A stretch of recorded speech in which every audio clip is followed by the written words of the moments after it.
दोस्तों, ये कहानी बिहार प्रदेश की राजधानी पटना की है, जहां एक मोहल्ले की शादी में हर तरफ चहल पहल थी।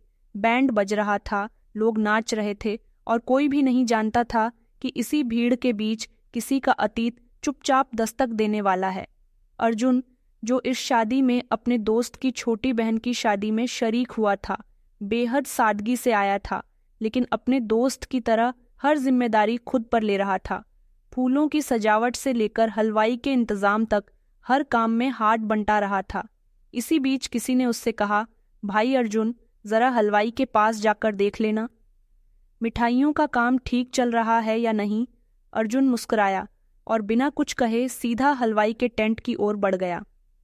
जैसे ही वो टेंट के पास पहुंचा, उसकी नज़र एक कोने में रखे बर्तनों की सफाई वाली जगह पर पड़ी। वहां झुकी हुई एक महिला बर्तन रगड़ रही थी। चेहरे पर धूप और पसीने की परत थी।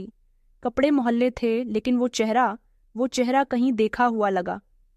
अर्जुन की सांसें थम गईं, जैसे किसी ने उसके सीने में कोई भारी पत्थर रख दिया हो। उसने फिर से गौर से देखा। मीरा, उसके मुंह से बस एक धीमी टूटी सी आवाज निकली। वो महिला, जो अब भी बर्तनों को घिसे जा रही थी, अचानक रुकी और जैसे ही उसकी नज़र अर्जुन पर पड़ी, हाथों से बर्तन गिर पड़े और उसकी आंखें भर आईं। अर्जुन, उसने कांपते होंठों से कहा, और अगले ही पल वो दौड़कर उसके पास आई और उसके पैरों में गिर गई। मुझे माफ कर दो अर्जुन, मैं टूट गई हूँ, बिखर गई हूँ, अब कुछ नहीं बचा मेरे पास, बस एक बार मेरी बात सुन लो। शादी की भीड़ में अर्जुन स्तब्ध खड़ा था। उसकी आंखें मीरा को निहार रही थीं। वही मीरा जो 5 साल पहले उसे अपने मायके के घमंड में छोड़कर चली गई थी, जिसने कहा था, मेरे पापा के पास इतनी जमीन है कि मुझे तेरे जैसे आदमी की जरूरत नहीं। लेकिन आज वही मीरा झूठे बर्तन धो रही थी, साड़ी के किनारे से आंसू पोंछती रो रही थी। अर्जुन झुका, उसे उठाया और बहुत ही नरम लहजे में पूछा, मीरा, ये क्या हो गया? तुम यहाँ इस हालत में? तुम्हारे पास तो सब कुछ था ना, तुम्हारे पापा, वो जमीन, वो रुतबा, फिर ये सब। मीरा ने कांपते हुए कहा, तू सुन सके, तेरी आंखें ये सब देख सके, इससे पहले तो मुझे माफ कर दे अर्जुन, क्योंकि मैं जानती हूं कि मैंने जो किया उसका कोई मोल नहीं। अर्जुन की आंखों में उस वक्त गुस्सा नहीं था, अफसोस नहीं था, बस एक चुप्पी थी, जैसे किसी पुराने जख्म को फिर से कुरेदा गया हो, जैसे दिल चाहता हो कुछ कहे, लेकिन जुबान पर कोई शब्द नहीं बचा हो। मीरा अब भी उसके सामने हाथ जोड़कर खड़ी थी, आंखों से आंसू बह रहे थे और आवाज थरथरा रही थी। अर्जुन, जब मैं उस दिन तुझसे लड़कर गई थी ना, तो मुझे लगा था कि मेरा फैसला बिल्कुल सही है। सोचा था कि अपने मायके में चैन से रह लूंगी। मेरी माँ पापा मेरे लिए सब कुछ करेंगे, लेकिन जाने अनजाने मैंने अपनी जिंदगी की सबसे बड़ी गलती की थी। अर्जुन कुछ नहीं बोला, बस उसका चेहरा देखता रहा।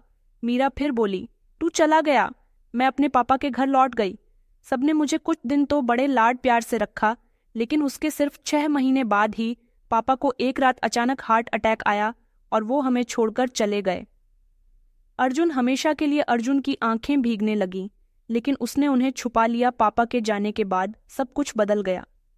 अर्जुन, माँ तो जैसे खुद को तोड़ चुकी थी और भैया भाभी ने धीरे धीरे असली रंग दिखाना शुरू कर दिया। वो भाभी जो कभी मुझे अपनी बहन कहती थी, अब ताने देती थी। मेरी माँ को कहती थी कि तेरी बेटी तलाकशुदा है, कोई बोझ है। हमारे ऊपर माँ की तबीयत भी बिगड़ने लगी और हम दोनों को मजबूरी में गांव छोड़कर पटना आना पड़ा। मीरा की आंखों से आंसुओं की धार रुकने का नाम नहीं ले रही थी। यहाँ पटना में किराए के एक छोटे से कमरे में माँ के साथ रह रही हूँ। माँ बीमार है, कमाने वाला कोई नहीं, इसलिए मुझे ये सब करना पड़ रहा है। अर्जुन, शादी में बर्तन धोने का काम, झाड़ू पोंछा तक उसकी बात सुनकर अर्जुन की मुट्ठी भींज गई। दिल अंदर से कसक उठा, क्योंकि वो जानता था मीरा जैसी लड़की जो कभी अपने नखरों के लिए जानी जाती थी, वो अगर बर्तन धो रही है तो हालात सचमुच बहुत बुरे होंगे। कुछ पल तक छुपी छाई रही। मीरा ने धीरे से कहा, मैं जानती हूँ कि मैंने बहुत बड़ी गलती की थी, तुम्हारे परिवार के साथ भी और तुम्हारे साथ भी, लेकिन उस दिन जब तुम्हें भाई के लिए अपनी सारी सैलरी देते हुए देखा था, तभी समझा नहीं था मैं, और आज जब खुद पर बीत रही है तब हर एक बात याद आती है। फिर थोड़ी देर बाद उसने कांपते हुए पूछा, अर्जुन, मेरी बेटी कैसी है? क्या वो अब भी तुम्हारे साथ है? ये सुनते ही अर्जुन का चेहरा सख्त हो गया। वो पल जिसने उसे सबसे ज्यादा तोड़ा था, जब मीरा ने अपनी बेटी को बिना देखे छोड़ दिया था। लेकिन फिर भी अर्जुन ने जेब से मोबाइल निकाला और मीरा को उनकी बेटी त्रिशाद की तस्वीर दिखा दी। मीरा उस फोटो को देखते ही टूट गई, जैसे उसकी रूह काम गई हो। ये मेरी बेटी है, इतनी बड़ी हो गई। और वो वहीं जमीन पर बैठकर रोने लगी। हाथ जोड़कर बोली, बस एक बार, सिर्फ एक बार मुझे उससे मिला दो। अर्जुन, मेरी बेटी से मिलने की मेरी आखिरी ख्वाहिश है। अर्जुन का दिल पिघल चुका था। उसने बस इतना कहा, कल दोपहर यही मिलना, मैं त्रिशा को लेकर आऊंगा। मीरा ने सर हिलाया और कहा, शुक्रिया। आज पहली बार लगा कि शायद तू अब भी कहीं ना कहीं इंसानियत की मिसाल है। अगले दिन दोपहर मीरा उस मंदिर के पास पहले से खड़ी थी जहां अर्जुन ने मिलने को कहा था। उसकी आंखें बार बार रास्ते की ओर उठ जातीं, उम्मीद और डर के बीच झूलती हुई। हर गुजरती पल में जैसे सांसें थमती जा रही थीं। और फिर अचानक सामने से अर्जुन आता दिखा, साथ एक नन्ही सी प्यारी सी लड़की, गुलाबी फ्रॉक में, बालों में रिबन, मासूम आंखों में दुनिया के सबसे भोले सवाल। मीरा ने जैसे ही उसे देखा, उसकी आंखें फटी की फटी रह गईं, शरीर कांपने लगा और अगले ही पल वो दौड़कर उसकी तरफ गई और उसे बाहों में भर लिया। त्रिशा, मेरी बच्ची, मेरी जान। मीरा उसे अपने सीने से चिपकाकर बेतहाशा रोने लगी। बच्ची चौंकी, डर गई और अर्जुन की तरफ देखने लगी। पापा, ये कौन है?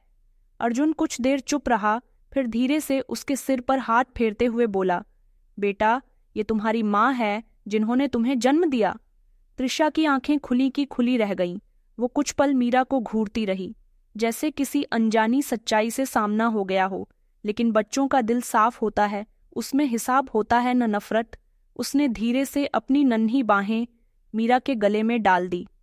आप मेरी मम्मी हो। मीरा अब तक फूट फूट कर रो रही थी। हाँ बेटी, मैं ही हूँ तेरी माँ, मुझे माफ कर दे। मैं बहुत बुरी माँ थी, लेकिन आज तूने मुझे छूकर सब कुछ लौटा दिया। वो तीनों वहीं सड़क किनारे बैठे रहे। अर्जुन भी भावुक था, लेकिन अभी उसकी आंखों में बहुत कुछ अनकहा था। मीरा ने धीरे से कहा, अर्जुन, बस एक बार और एक काम कर दे क्या? मुझे मेरी माँ के पास ले चल। तूने इतने सालों में उनसे भी तो नाता तोड़ लिया होगा। अर्जुन ने उसकी आंखों में देखा, कुछ देर सोचा, फिर कहा, चलो, लेकिन वहां कुछ उम्मीद मत लेकर जाना, बस मिलने चलो।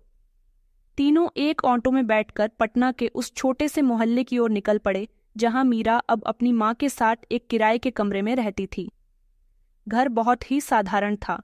दरवाजा टूटा हुआ, अंदर एक बिस्तर, जीस पर झुकी हुई उम्रदराज महिला लेटी थी। मीरा की माँ, जिनकी आंखें अब भी बेटी के लिए डबडबाएं रहती थीं। जैसे ही उन्होंने अर्जुन को देखा, वो बिना कुछ कहे रोने लगी। बेटा अर्जुन, तू आया? तू सच में आया? अर्जुन उनके पैरों के पास बैठ गया। कैसी है माँ जी? अब तक तो ठीक थी, लेकिन अब लग रहा है कि मेरी बेटी को फिर से खो दूंगी, क्योंकि वो अब भी अकेली है। बेटा, मीरा वहीं खड़ी थी, सिर झुकाए हुए। तूने दूसरी शादी नहीं की अर्जुन, तो अगर मेरी बेटी को नौकरानी बनाकर भी रखना पड़े तो रख लेना, लेकिन अकेली मत छोड़ना बेटा। ये सुनते ही अर्जुन के चेहरे पर गहरी खामोशी छा गई। मीरा ने कांपती आवाज में कहा, मैं अब शिकायत नहीं करूंगी अर्जुन, कोई ताना नहीं दूंगी, कोई घमंड नहीं करूंगी। मैं सिर्फ एक माँ हूँ अब, जो अपनी बेटी को पालना चाहती है। तुम्हारे घर की जिम्मेदारी बनकर रहूंगी, सिर्फ एक कोना दे देना। अर्जुन ने एक बार त्रिशा की तरफ देखा, जो अब भी अपनी माँ का हाथ पकड़े खड़ी थी। फिर उसने गहरी सांस ली और बोला, मीरा, मैं अभी कुछ नहीं कह सकता। मुझे पहले अपने घर वालों से बात करनी होगी, क्योंकि अब वहां पहले जैसा माहौल नहीं है। मीरा और उसकी माँ ने एक साथ सिर हिलाया। हाँ बेटा, जैसे तू ठीक समझे। अर्जुन ने मीरा और उसकी माँ से विदा ली, त्रिशा को साथ लेकर घर लौट आया। लेकिन उस रात उसके भीतर एक तूफान चल रहा था। 5 सालों की दूरी, तलाक के बाद के दर्द, उस घर से जाते हुए मीरा की कहानियों, और अब अचानक फिर से उसका लौट आना। अर्जुन इन सब के बीच उलझा बैठा था।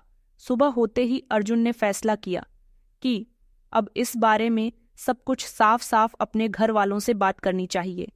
चाय की टेबल पर माँ, बाबूजी, भैया, भाभी सभी बैठे थे। त्रिशा अपने खिलौनों से खेल रही थी और अर्जुन गहरी सांस लेकर बोला, मुझे आप सबसे एक जरूरी बात करनी है। मीरा की याद है ना आप सबको? सबके चेहरे पल में गंभीर हो गए, जैसे कोई पुराना जख्म फिर से ताज़ा हो गया हो। माँ ने हल्के से कहा, हाँ बेटा, भूल भी कैसे सकते हैं। अर्जुन बोला, कल मेरी उससे मुलाकात हुई। एक शादी में वो बर्तन धो रही थी। हालत बहुत खराब थी। माँ बीमार है, किराए के कमरे में रहती है, बेटी से मिलने की भीख मांग रही थी। घर एकदम शांत हो गया। फिर अर्जुन ने थोड़ा रुक कर कहा, मैं उसे उसकी बेटी से मिला लाया, माँ से भी मिलाया। उन्होंने कहा कि अगर मैं चाहूँ तो मीरा को अपने साथ दोबारा रख लूँ। वो अब नौकरानी की तरह रहेंगी, बस बेटी की परवरिश कर सके इतनी जगह दे दो। माँ की आंखें भर आईं। बाबूजी ने चुपचाप सिर झुकाए रखा। भैया ने धीरे से पूछा, और तू क्या सोचता है अर्जुन? मैं कुछ नहीं सोच पा रहा भैया। अर्जुन की आवाज़ भारी हो गई। गलती उसकी थी, लेकिन सच कहूँ तो उस वक्त मैं भी बहुत नाराज था। मैं क्यों उसके पीछे जाता? उसने खुद कहा था कि अब इस घर में नहीं रहना। वो गई, मैंने भी दिल से निकाल दिया। लेकिन आज जब उसे उस हालत में देखा तो सब कुछ अंदर से हिल गया। अब समझ नहीं आता, क्या उसे माफ़ करूं या उसे यूं ही छोड़ दूं। माँ उठी और अर्जुन के पास जाकर उसके कंधे पर हाथ रखकर बोली, बेटा, अगर तू उसे माफ़ कर सका है तो उसे और उसकी माँ दोनों को घर ले आ। बूढ़ी माँ को कौन रखेगा? अब जब तू उसकी बेटी का पति था तो अब तू ही उसका बेटा भी है। भाभी ने भी कहा, हाँ अर्जुन, तूने किसी और से शादी नहीं की। त्रिशा को माँ मिल जाएगी और मीरा को सुकून। अर्जुन के चेहरे पर पहली बार थोड़ी सी राह दिखाई दी। ठीक है माँ, फिर मैं आज ही उन्हें लेने जाता हूँ। अर्जुन ने जब मीरा और उसकी माँ को दोबारा घर लाने का फैसला किया तो उसका मन हल्का जरूर हुआ, लेकिन रास्ते भर उसके भीतर एक अजीब सी बेचैनी थी। एक डर था, कहीं वही पुरानी बातें, वही ताने, वही शिकायतें फिर से सब कुछ तोड़ न दे। लेकिन जब उसने मीरा के दरवाजे पर दस्तक दी तो भीतर से जो चेहरा निकला वो पहले वाली मीरा नहीं थी। वो चेहरा अब झुक चुका था। आंखों में चमक नहीं, सिर्फ पछतावे का नमक था और होठों पर कोई जिद नहीं, बस मौन थी। मीरा ने दरवाज़ा खोला तो अर्जुन को देखकर उसकी माँ सहारा लेकर उठी और फिर तापते स्वर में बोली, बेटा, क्या तेरा मन बदल गया क्या? अर्जुन ने मुस्कुराकर कहा, नहीं माँ, अब मन नहीं बदलेगा। आप दोनों मेरे साथ चलिए, आपका घर अब आपका इंतजार कर रहा है। मीरा कुछ नहीं बोली, बस हाथ जोड़ दिए और धीरे धीरे अपनी माँ को सहारा देते हुए तैयार हो गई। रास्ते भर तीनों चुप थे, लेकिन सबकी आंखों में एक अजीब सी उम्मीद पल रही थी।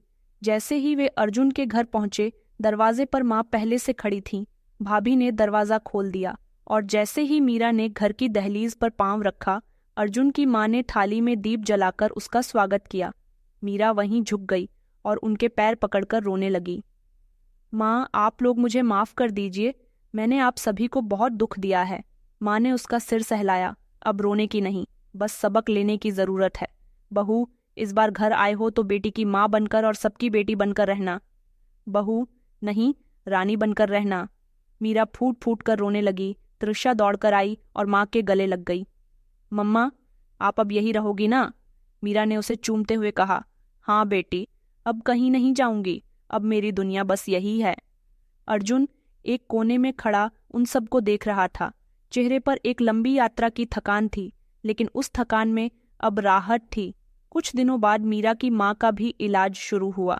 घर के सभी लोग मिलकर उनका ध्यान रखते थे और धीरे धीरे उनकी तबीयत भी सुधारने लगी। मीरा अब वहीं थी, लेकिन बदली हुई थी। वो सुबह सबसे पहले उठती, माँ के लिए दवा रखती, भाभी के कामों में हाथ बंटा थी, त्रिशा को तैयार करके स्कूल भेजती और अर्जुन के टिफिन में हाथ से लिखा एक छोटा सा नोट रखती। शुक्रिया अर्जुन, मुझे दोबारा जिंदगी देने के लिए। अब इस घर में शिकायतें नहीं थीं, केवल समझ थी। पहले जहां बहू बनकर मीरा हार गई थी, वहीं अब बेटी बनकर सबका दिल जीत रही थी। शादी के 5 साल बाद जो टूटा घर था, वो अब एक सहेजा हुआ रिश्ता बन गया था। तो दोस्तों, अगर इस कहानी ने आपके दिल को छुआ है तो इसे लाइक करें, कमेंट्स में बताएं कि आपको इस कहानी का कौन सा हिस्सा सबसे ज़्यादा अच्छा लगा। इस कहानी को ज़्यादा से ज़्यादा शेयर करें और ऐसे ही और कहानियों के लिए हमारे चैनल को सब्सक्राइब करना ना भूलें। धन्यवाद।